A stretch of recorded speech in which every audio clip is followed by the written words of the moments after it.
Hedriatinus Anjani. Hari ini saya akan coba membahas tentang materi kelas 2 SMP yang judulnya Gerak pada Tumbuhan. Standar kompetensinya adalah memahami sistem dalam kehidupan tumbuhan. Kompetensi dasar mengidentifikasi macam-macam gerak pada tumbuhan. Indikator dari pembelajaran ini yang pertama mendeskripsikan gerak epionom dan mendeskripsikan gerak endonom. Di sini saya akan mencoba membahas tentang gerak pada tumbuhan. Apa sih gitu yang pertama yang kalian pikirin kalau misalnya dibilang gerak pada tumbuhan? Yang dimaksud gerak pada tumbuhan ini bukannya tumbuhan itu lari-lari atau tumbuhan itu jalan ataupun gimana, itu bukan. Tumbuhan tidak memiliki sistem saraf dan indera, tetapi tumbuhan hanya memiliki peka terhadap rangsangan sama seperti kita. Tanggapan tersebut hanya berupa gerak terbatas dari bagian tubuh-tubuh tertentu pada tumbuhan saja. Gerak pada tumbuhan ini dibedakan menjadi dua. Yang pertama, gerak endonom dan gerak epionom. Nanti kita akan membahas satu-satu tentang gerak-gerak ini. Yang pertama, kita akan mengupas tentang gerak epionom.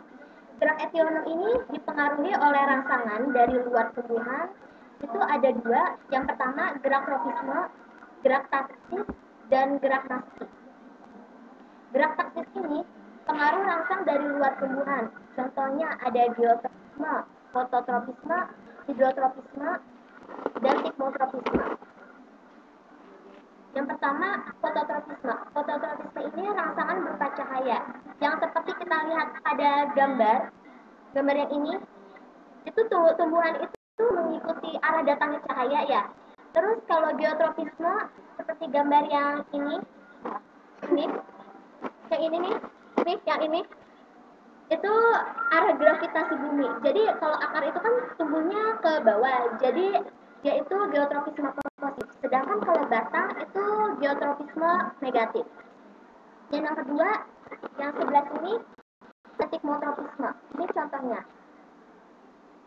Selanjutnya taksis. Taksis ini tumbuhan yang geraknya itu berpindah tempat sebagian dari tumbuhan. Contohnya itu ada kemotaksis, yaitu gerak pindah rangsang karena berupa bantingnya. Contohnya itu pada spermatozoa yang bergerak menuju sel pada peristiwa pembuahan, yang contohnya itu tumbuhan lumut. Yang kedua itu ada fototaksis. Fototaksis ini gerak pindah karena rangsang berupa cahaya.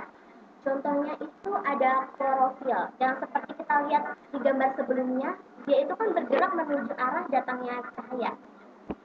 Selanjutnya kita akan membahas tentang nasti.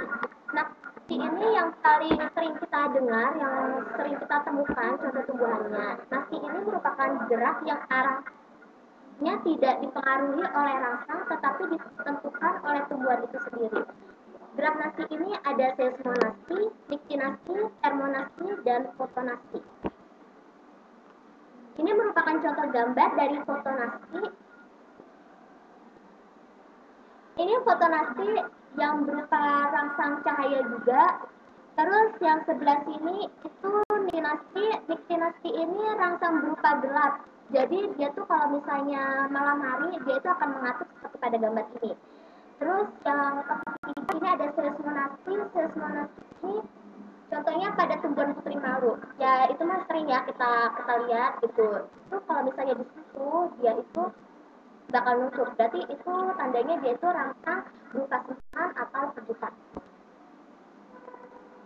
Gerakan yang kedua itu ada gerak endonom. Gerak ini disebabkan oleh rangsangan dari dalam tumbuhan itu sendiri. Beda sama gerak epionom tadi. Jadi di gerak endonom ini tumbuhan itu melakukan gerak secara spontan tanpa dipengaruhi rangsangan dari luar. Contohnya itu ada nutasi dan higroscopis. Kalau nutasi ini gerak ujung batang yang sedang tumbuh atau organ-organ lainnya seperti batang, daun, akar yang geraknya itu membentuk lintasan melingkar udara. Contohnya seperti gambar ini. Yang ini nih.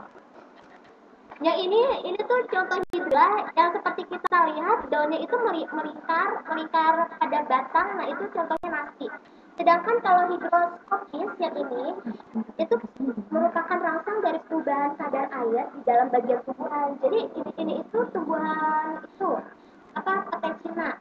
Petechina itu kalau misalnya perubahan kadar air sedikit, jadi itu dia bakal meletek gitu. Ini kan meletek ya, seperti yang kita lihat di gambarnya meletek. Nah, sekarang kita sudah tahu kan macam-macam gerak pada tumbuhan. Ya semoga apa yang telah saya sampaikan ini akan bermanfaat buat kita semua dan untuk pembelajaran kita. Akan saya tutup pembahasan ini dengan wassalamualaikum warahmatullahi wabarakatuh. Terima kasih. Plants reflects the way in which they